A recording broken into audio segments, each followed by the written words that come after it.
Let me move on to money, because money might have been the pre-internet way of controlling the population. What do you tell people to do with their money, how to be aware of money, and how is money used in a similar way as a psychological tool?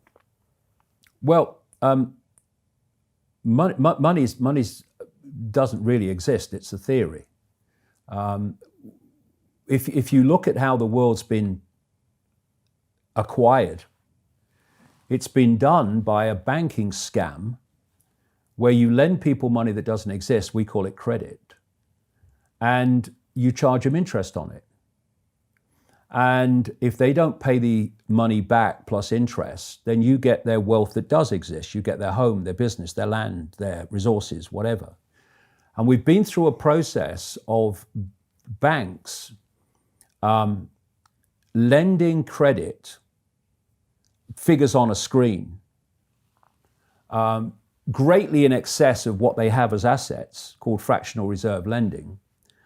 And then when they can't pay it back, because often the banks have taken actions that have crashed the economy, like in 2008, the banks then get all the things they've lent money on, the real wealth of the world. And what's happened in this process of lending credit, getting the real resources when they can't pay back the credit, has sucked the wealth of the world, the real wealth of the world, into the hands of a very, very few people, and left out there most of the rest of the population with something called money.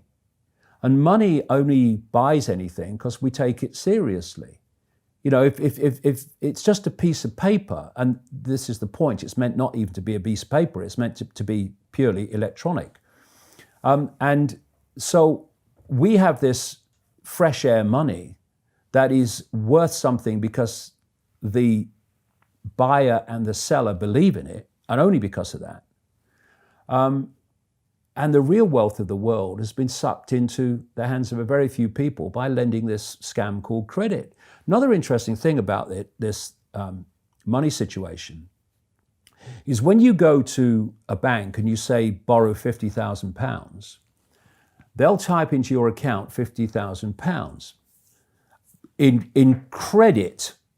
Where's the credit come from? Here.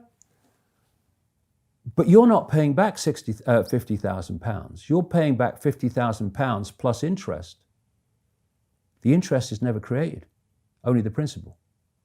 Because people think that governments create money. Money is overwhelmingly created by private banks issuing credit. That's how so-called money comes into circulation. So what this means is creating credit for the principal but not the interest, is that at no point is there ever enough money, credit or otherwise, in circulation to pay back all the debt and all the interest on the debt outstanding. So people losing their homes and their businesses and their resources, etc., is built into the system on purpose. Now, when there's an expansion of the money supply, an expansion of money in circulation, Peter paying Paul, that seems, to hide it to an extent. But once you squeeze the money supply, you take money out of circulation, it becomes obvious that there's nothing like enough money in circulation to pay back all the debt. So there's people losing their homes, their resources, their things that they own, for no other reason that there simply is not enough money for everyone to pay back the debt. So what do the banks do? Ooh, we'll have that.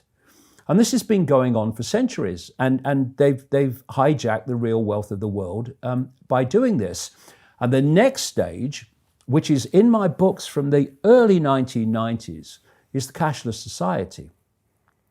I was pointing out, purely by knowledge of what this agenda was, that they were going to get rid of cash. And look at it. Cash is flying out of circulation. In some places like Sweden, it's almost totally cashless. They're shutting down bank branches, so you cannot interact with a bank branch locally with cash. You have to do it online because that's electronic money. And eventually, they're going to take cash out of circulation. Why? Because when you go into a store now or anywhere and you give them a credit card, electronic money, and they say, sorry, the system won't accept your card, well, you can still pay cash. But when there's no cash in circulation, your electronic money, which is meant to go through a microchip eventually, when they say the system won't accept your microchip or your card, you have no other means of purchase. So whoever controls the system is dictating whether you can purchase or whether you can't, whether you can eat or whether you can't.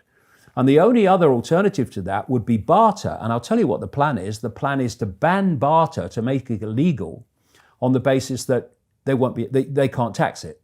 So that's along the line as well. How does cryptocurrency play into this?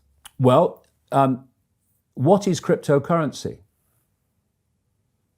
Cashless society. Yeah. Now, and created by a private institution, another currency created by a private institution. Yeah, I'm not saying that there couldn't be good things with things like Bitcoin and stuff like that, as long as cash stays in circulation. That's the key. So you have an anonymous option. Yeah. Really. While cash is in circulation, you have other points of or ways of purchase.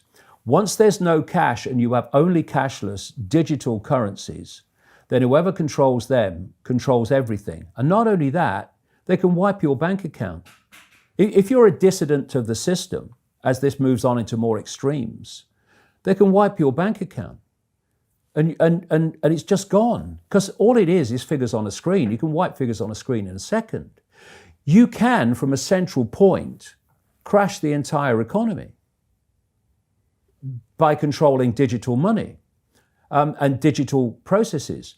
And the idea eventually, problem, reaction, solution, create the problem and then offer the solution, is to have a gigantic crash, which they will instigate. And then to overcome the crash, they will propose a totally new economic system of central control to be the solution to the problem they've created, which is crashing the economy. And the more control they have over money digitally, electrically, the easier it is to do that.